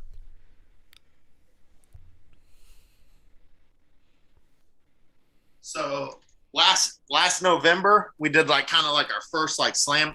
Well, actually, we did Snuffed on Sight before that, the demo, but we did like a complete slam release, and the bands were like Monumental Discharge and Septic Congestion. And it's like Monumental Discharge is kind of like, it might sound goofy, but they're kind of like a poop themed slam band, you know? Yeah. It's kind of goofy shit, you know? And Septic Congestion. So I was like, oh, shit. So we got these little biohazard, like, you know, these sample bags. Yeah, it says like freeze, refrigerate, room temperature. So we like sent out the tapes in that. It was pretty clean for sure. That's so sick. Oh yeah. That's gotta be like the sky's the limit with creativity, like for the shit you gotta put out. And it's like it makes you stand out too. Like people have to get it. Like if you do like limited shit where it's like, okay, we're only printing 100 of these and it's $5 more, like people are gonna splurge and get that, you know? Oh, 100%, yeah. And that's what we're trying to get to, the point where we're like maybe doing that volume where we could justify like, okay, here's just like this fucking baller like package or baller kit, you know, where you're going all out, like the tape, everything extra, and then offering just the tape for like $7 or $8 or $8 or $9 or whatever, you know what I mean? Just like kind of appeal to everybody, because I know it's like maybe like our age demographic, there's a lot of cats maybe in their late 20s, early 30s who got a little bread, but there's definitely some younger broke boys, and I get that, you know what I mean? You can't get the collector's edition, so it's like I don't necessarily like when labels only offer like a package, because sometimes they just want the tape, you know what I mean? But it's like, for those cats out there, you want patches, stickers, additional like random ass like fucking merchant shit. Like it's cool to offer like a little like collector's edition package type of thing, you know? Do you do like free stickers when people send you just addressed envelopes? Oh, shit. No one's ever done that, but I would hella do that. Yeah, that's like straight street team shit. That's hella cool. Yeah. I want to do that because like back in the day, dude, there was this label called Punk Core Records that like put out, there was like a lot of street punk bands like the Casualties, the Unseen. They were like really like they like kind of straight up carved out this hella like And like street punk was like what a lot of people have in their mind, like the typical punk rock like kid, like studded leather jacket, bright plaid pants, big dyed like pink or red mohawk or something. You know what I mean? Like all those bands. But like they had like on their website, you could do exactly that. You pretty much pay the postage, and they would send you flyers, stickers, and it was like a street team program to have them just like you go up and flyer shit. You know what I mean? Throw stickers all over. But it's cool, man. I want to like do something like that because it like gets everyone involved. That shit's all fun. That's fucking wild. Where do you ship to? Like where like are you fucking all 50? You hit all 50 yet or what? Oh yeah, so yeah, dude, I've actually 100%. Yeah, I ship to a homie up in Alaska. He runs like a black metal label, and then I have a homie in Hawaii, the homie Joey from Ballistic Savagery Records, new label that's just starting up. That homie orders a bunch of our shit as well. So yeah, we've hit up fucking pretty much all 50, bro. Like, so we just do domestic right now. We like kind of depend on like distros, international distros. We have a homie Taylor and Scumlord. I gotta get his package out. Gonna do it. Gotta do it tomorrow. But I got a fat package coming up to him. He's based out of Canada, but for whatever reason, like shipping out of the U.S. internationally compared to Canada's rates, like the U.S. is just like bonkers. It's not even, it's unreasonable. You know, I feel bad. Yeah. It's like somebody's gonna pay like close to $30 for a fucking tape after shipping and everything.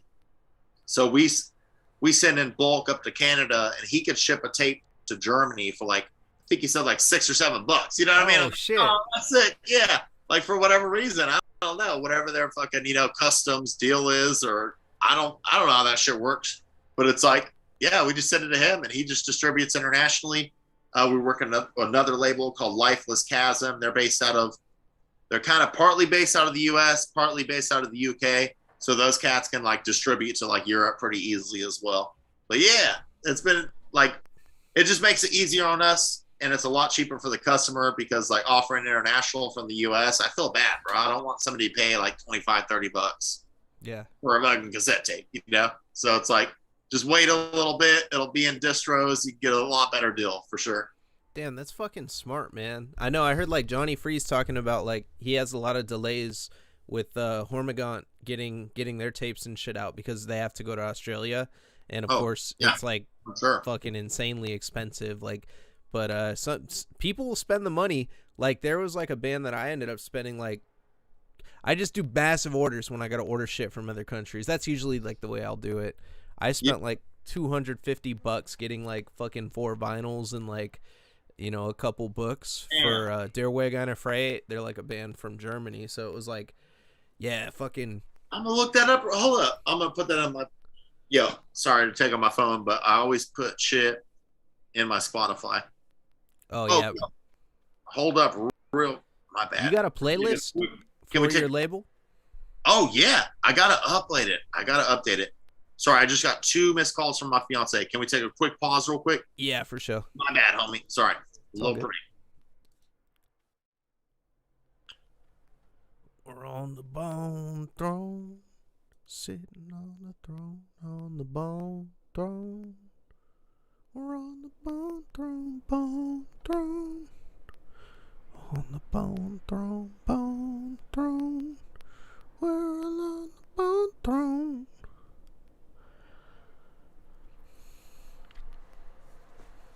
Make sure to buy Night Shift merchandise. We got a new issue of Soul Plumber on the Bone Throne. Last podcast on the left by their new comic book, Soul Plumber. It's pretty dope. But yeah, so basically, like, Night Shift merch is nightshiftmerch.com. It's the only merchandise that you want to purchase. It's absolutely the greatest merch in the world. You want to buy this merch. I don't even know what I'm saying anymore because I'm turning up. But hey, you know what? Let's see if we can knock this whole fucking beer out right now.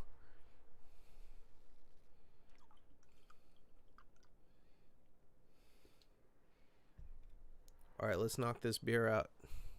Bone Throne.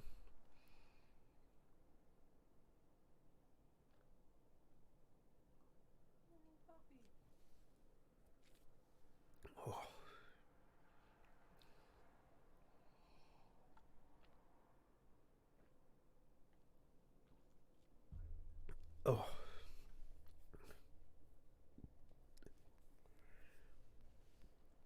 Oh. Oh. All right, y'all ready? Let's drink hella beer. Oh, you just muted yourself. I think you're muted. Yeah, now I can hear you. I'm back. Did you see me the whole time? You see this little ass dog? Yeah, I She's saw you. on the armrest of the couch. My wife saw her too from the cut. Look at this little ass dog. My wife was like, puppy. So she's well, we thought she was a miniature Australian Shepherd. Yeah. But bro, she's only 13 pounds. She's 2 years old. She's not growing anymore. She's like pretty much like classified as a toy. She's the tiniest little thing. She's cool as hell. But she's like the blue merle, you know, got the white, gray, black, and brown with the blue eyes, you know, but she's just tiny, little 13 pounds. Yeah, it looks like a mini Australian, but it's tiny. Cool. That's so sick, though. I love small dogs, man. They're the best. Big dogs. Such a sweetheart. Yeah. It's like, I know. I let your dog sleep in bed with you? Oh, 100%, dude. She's straight up cuddling. She's like laying on my head and shit. Yep. Little ass dog. Oh, I'm about to throw these cans away real quick. Sorry. Yeah, for sure. Where's Snake? He wants to be on the show, huh? Come on, Snake. I gotta clean it up before Jada comes home. I can't look like too much of a degenerate, you know what I'm saying? Like, all these twisted tea tall cans. Oh shit. Snake monkey. Oh hell yeah. That's a cool dog. Yeah, he's a half Boston Terrier, half Yorkie. That's fucking awesome, dude. I love dogs so much. Like, I'm a big animal guy. I got a cat too. This is the first cat I've lived with. He's kind of a trip. He's cool. Yeah. We gotta have a touch and go relationship. You know what I mean? Some days he likes me, some days he doesn't. But that's what they say. You don't own cats. We don't own cats. Cats own us. You know? Yeah. Oh, I'm gonna unlock the door. Whoopsie. Oh, sorry.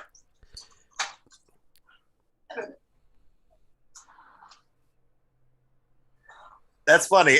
It sounds like a common saying, but I don't think I've ever heard it. We don't own cats, cats own us. The damn cat, he calls the shots, man. He's cool. It's a touch and go relationship. Yeah. I love the boy though. He's the firstborn, you know what I'm saying? We had first pet. He's the OG of the household for sure. Hell yeah. My what's it called? We just got a puppy too in the house. It's like a German Shepherd. And oh god, I forgot how hard it is. Like when you have a puppy, man, they are just relentless for that first fucking, year or so. Oh my, dude, we just like, I honestly thought, bro, because I had dogs my whole life, but it was like one of those things, you're a kid, we'll take care of it, and then your parents end up taking care of it. Yeah. I didn't know how hard it is just to like housebreak a dog. Yeah. We took out Sasha when she was a little ass puppy and just set her out like in front, and she's like, looks at us like, I'm like, yo, go to the bathroom. You know what I mean? And it's like, you got to be consistent, like on a schedule.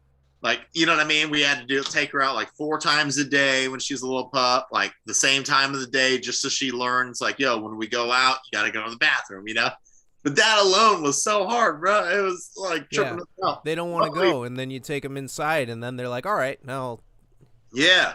They get over. Like, well, we had like, not just getting all puppy talk, but you get those pee pads, you know what I'm saying? Yeah. So like she grew accustomed to like peeing on those pee pads. So it's like, you got to like break them of that habit. And it's kind of hard, you got to like, it's true.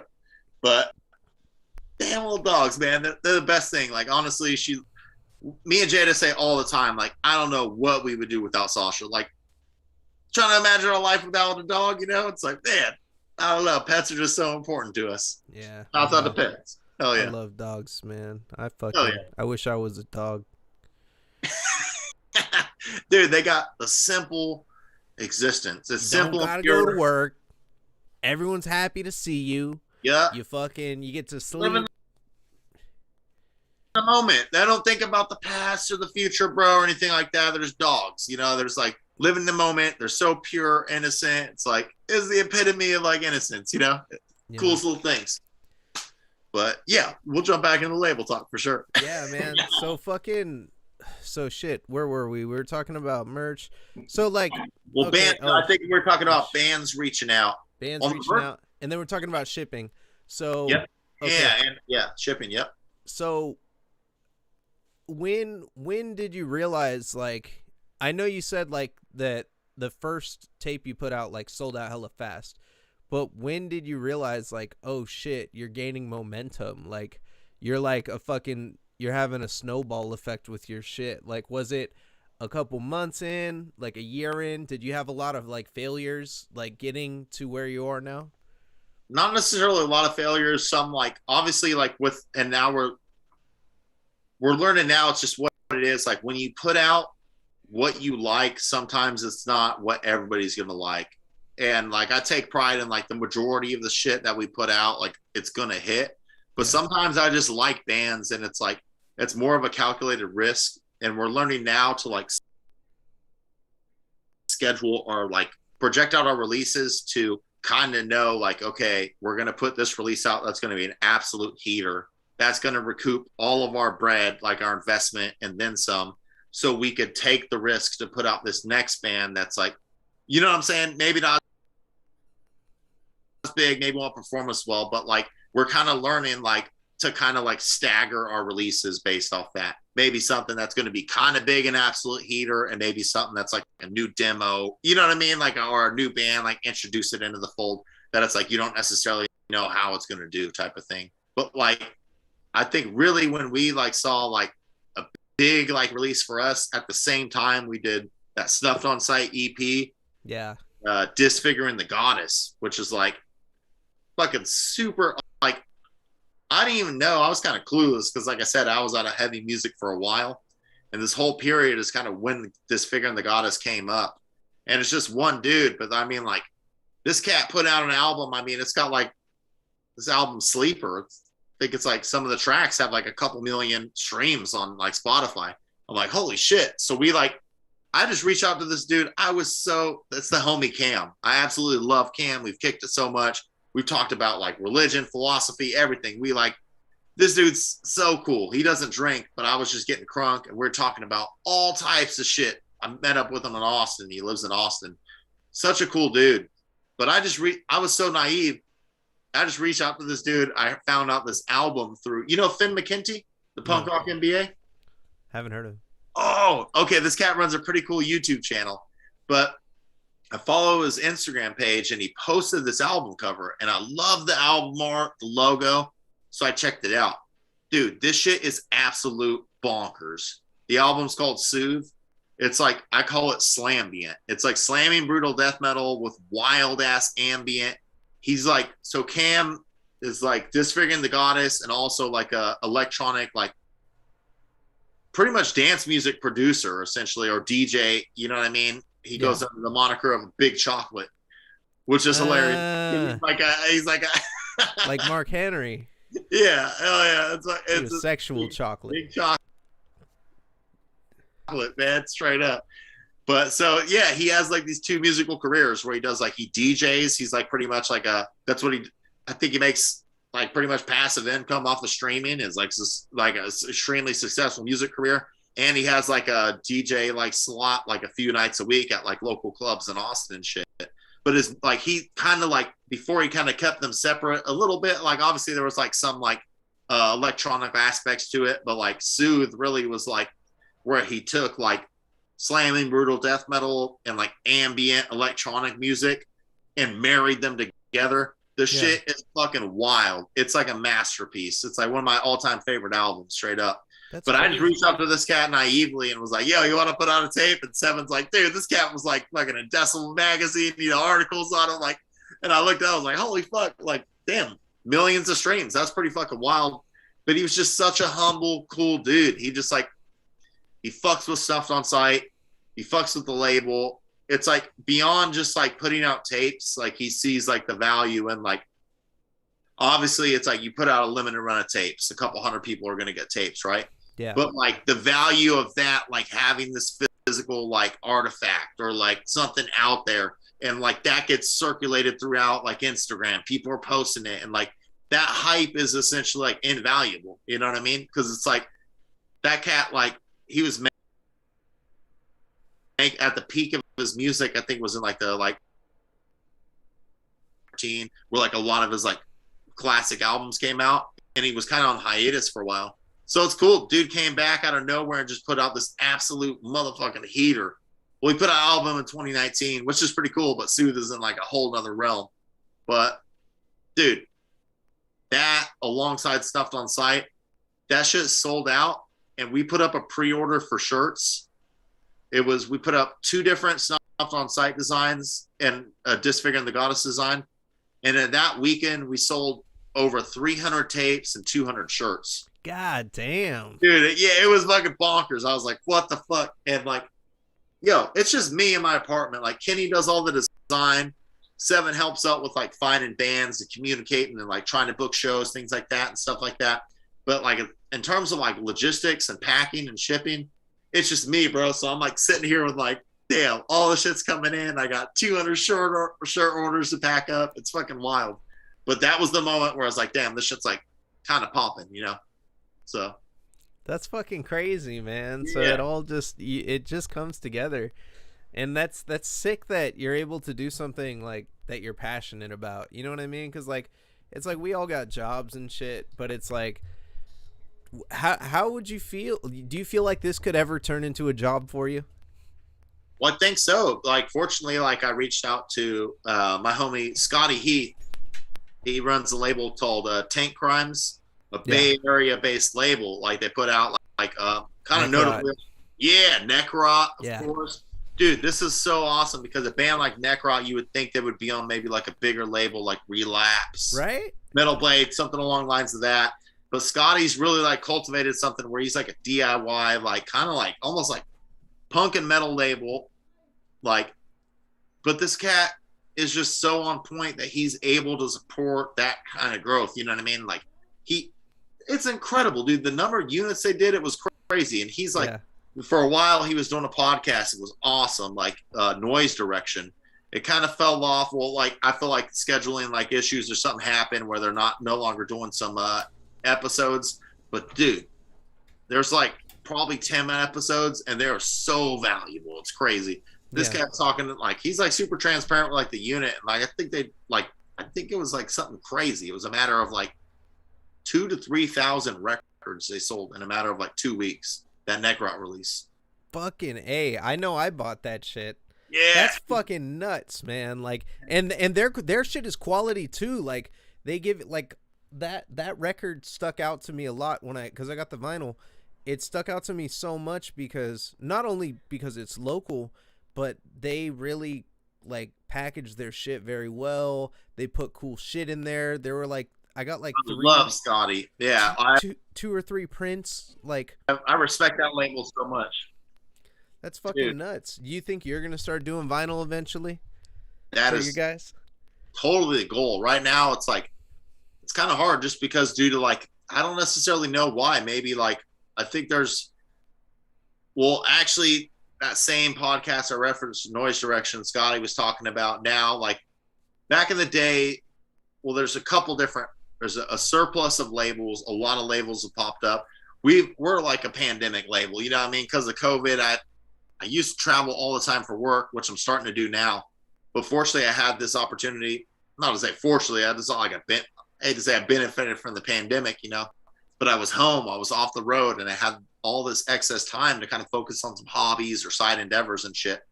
But I mean, oh, sorry. I'm a little fucked up. Where were we going? What was the original question real quick? Sorry. Vinyl. Oh, yeah, vinyl. So the homie Scotty, he was like in this podcast was talking about due to the fact a lot of more labels are popping up. So there's such a demand. Things like have you heard of Record Store Day as well? So Record Store Day, I think it used to be an annual thing. Now I think there's like multiple per year, maybe 3 to 4. Yeah. But a lot of major labels, you know, they're putting out random ass, like, I don't even know, like, and it's cool. I mean, but like classic 90s, 2000s pop, they're putting out these wild, like, you know, Taylor Swift fucking triple LPs or something. Yeah. But that, like, vinyl used to be such kind of like a niche, like, obscure thing. It was only like independent labels, underground shit fucking with it. But now major labels, like, there's only like, it's like a dying breed, bro. I think there's only so many vinyl pressing plants. Like the majority of the world's vinyl comes out of like the Czech Republic, bro. Like super wild card. You know what I mean? Just this Fucked one. up. I go to Yeah, Target and they got like fucking like a bunch of vinyls of some bullshit. that's When what I'm saying. there's Yeah. music I want that can't get on it yet. Yeah, and I'm not on authority at all, but from what I hear people say, like there's not like these vinyl presses. These are like it's like grandfathered in. Like a lot of people aren't manufacturing, you know what I mean? Like the necessary equipment to make vinyl. So it's like there all of a sudden the demand goes up, and beyond that, back in the day, it was like records would be pressed like mostly on black vinyl, and there would be like maybe a couple variants, one variant, but it would be very limited. Yeah. Now, bro, people don't even press black vinyl. It's like you got to have like 4, 5, 6 wild ass like color splattered variants. You know what I mean? Yeah. And like, I guess from what I understand, like the homie, like Scotty explained, vinyl, they create like a puck, like a hockey puck. And it's actually that vinyl material. And they press that and squeeze it down. So they'll like mix different colors and create it into the puck. And it's a lot longer process. So if you take a solid color, just like black or red or whatever, but now that everybody wants like galaxy swirls and splatters, you know what I mean? Yeah. So now they're having like the production of that initial puck that they press into the vinyl, it takes a lot longer. You know what I mean? Yeah. So I think like if you want to get vinyl made, it's honestly going to be about 9 months to a year before you even see it. Fuck. Yeah, it's pretty wild. Like from what I've been told, and it seems like so that's a huge barrier of entry because it's not like a small investment. Well, the independent label just starting up with pretty much just like grassroots or pretty much own bread and shit putting into it. To have like $2,000 to $3,000 tied up for 12 months. Exactly. I'm not gonna do a pre-order and be like, you'll get this next year. Yeah. You know what I mean? I'm gonna place the order. Maybe I'll put in the pre-order a couple months out or something, you know. Yeah. But it's like it can really hinder like the project. So like honestly, when it comes to giving, like we work on product deals, so we give the bands a percentage of the tapes. When we sell it online, like PayPal really fucking gives it to you, man. It's fucked up. PayPal fees are fucking wild. Yeah. So at the end of the day, there's really not too much money to be made in tapes just because the cost of production, it's pretty set. The market just in underground death metal, the market kind of just determines the value. Like you can't overprice it. When everybody else is selling tapes for $8, you can't come in selling tapes for 12 or 14. You know what I mean? Yeah. So it's like it's kind of limited money to be made there. So merchandise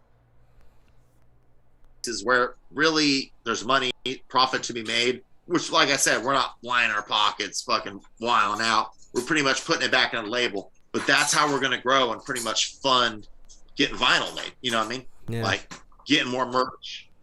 Well, I don't even know. What's that? We need some snuffed on sight clown masks.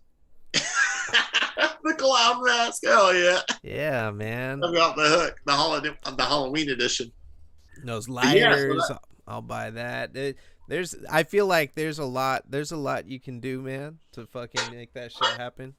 Oh, straight up. And like obviously we love like physical media and tapes, but it's like we understand if we want to keep this going because like essentially one tape release will fund the next. Yeah. And like that's cool. That will keep that going, but at that rate you'll never grow. You'll never scale. So it's like you need to like put out merchandise where your profit margin's a lot more.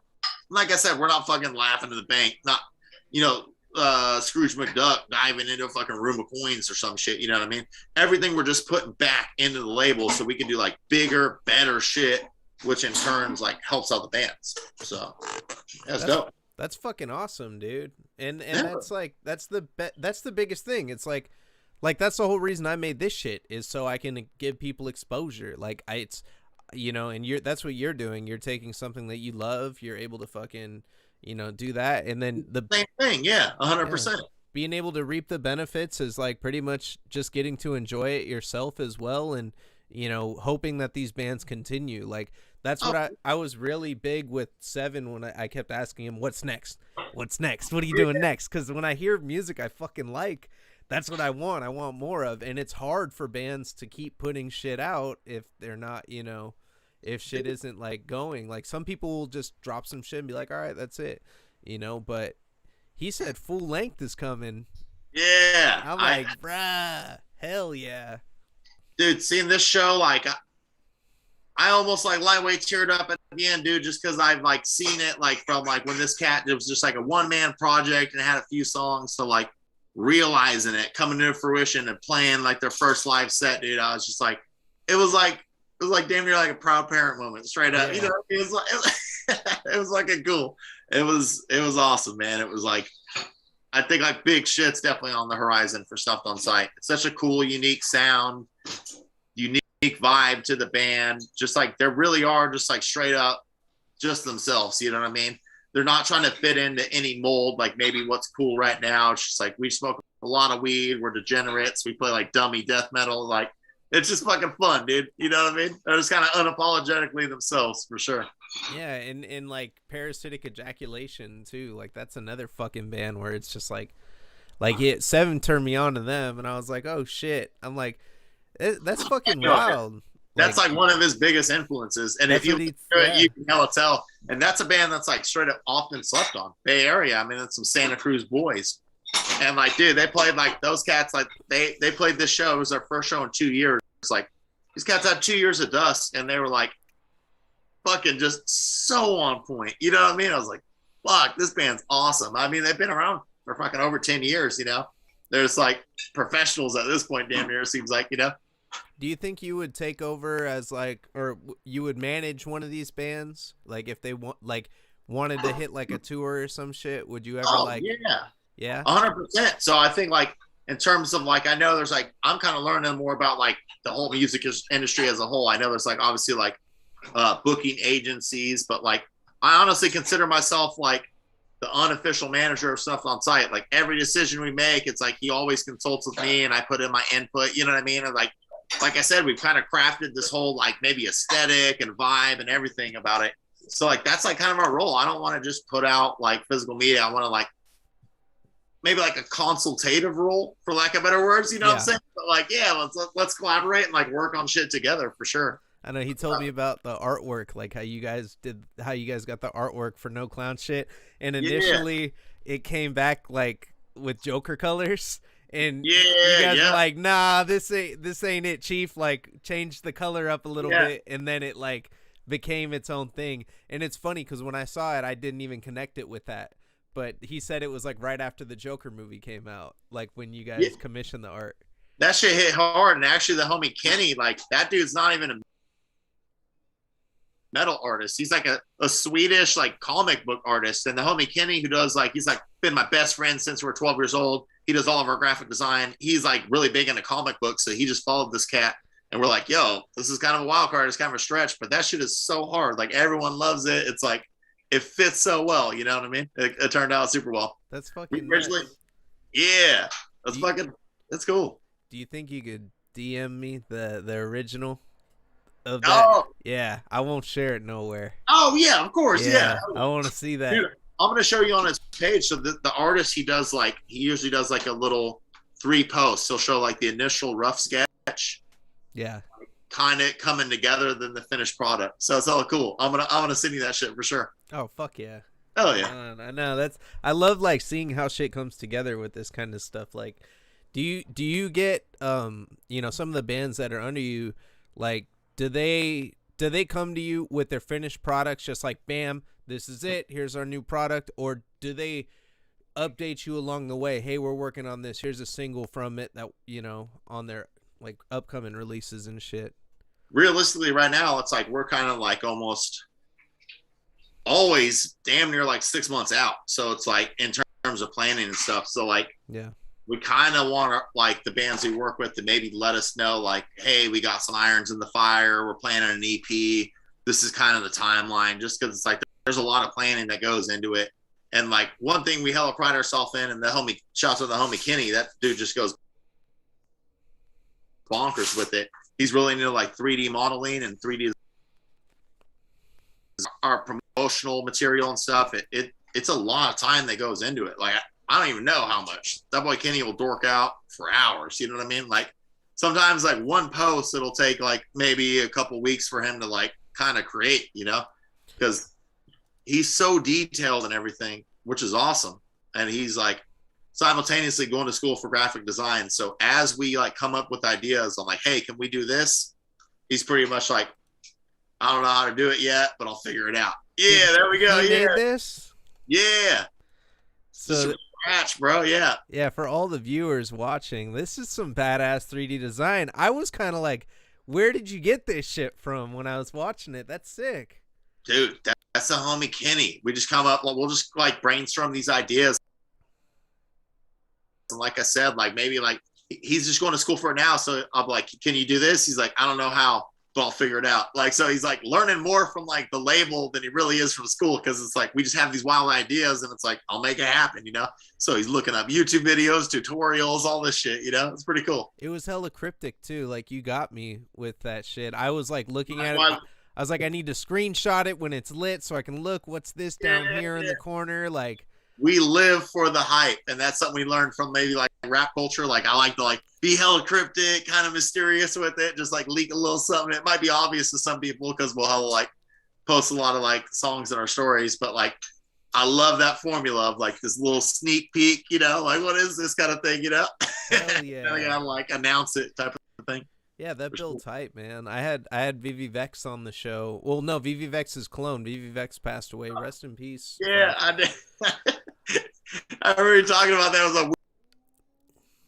a weird like 12-minute interview or something, right? Bro, yeah. I was like, what the fuck just happened? Oh, I forgot to send that to Seven. I gotta send that over to him. Yeah.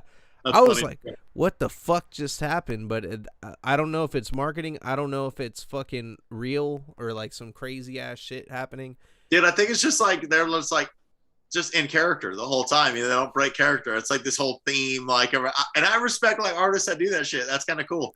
Black metal is very like theatrical and kind of performative with it, you know. And like, I'm not the biggest black metal dude, but I do love that aspect of it. You know, it's pretty cool. I think. Yeah, December I'm doing all black metal bands. I think like for winter because winter's coming. And winter's coming. Hell yeah, that's cool. So I want to get like I want to legit get motherfuckers in corpse paint like telling me about candelabra straight up in a fucking yeah. I'm excited for winter time in a cave. Hell yeah, I know. Yeah, motherfuckers gonna be like in the forest. You seen that meme where it says like every year like thousands of black artists get lots of photo shoots. I was rolling. That's awesome. Oh yeah. Yo, I'm sorry to cut it short, homie. We're just gonna figure out some dinner plans. Yo, I would absolutely love if you ever want to have me back on, dude. Or let's fucking cut it up. We gotta go to some shows, drink some beers. Let's just kick it. Yeah, straight up. Yeah, hell yeah, man. Whenever you want to come on the show, you got any releases here? Oh, well, let me wrap this up right quick. And absolutely. Yeah, absolutely. Thank you so much for tuning into this episode of motherfucking Mayvizzle 2 Death Metal Interviews, Death Matches, and Death Metal. We had Barbaric, Brutality, Mike in the motherfucking building. This man has big things coming. What's our next upcoming release? What date do people need to go on that website to buy some merch?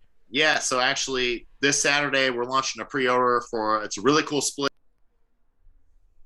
It's Monumental Discharge and Putrefaction. We're actually doing a repress of Monumental Discharge's first album on tape. That'll be this Saturday. And in November, Super Fat, Snuffed on Sight, Corpse Pile split. About to be off the charts. So yeah, keep your eyes open for sure. This Saturday, get on that website. Follow him right now. You see his @ right there in the bottom. He's Barbaric Digital on Twitter as well. You could follow him through my Twitter. I tagged him earlier. Thank you so much, everybody, for watching. Absolute pleasure having you on the show, brother. Thank you.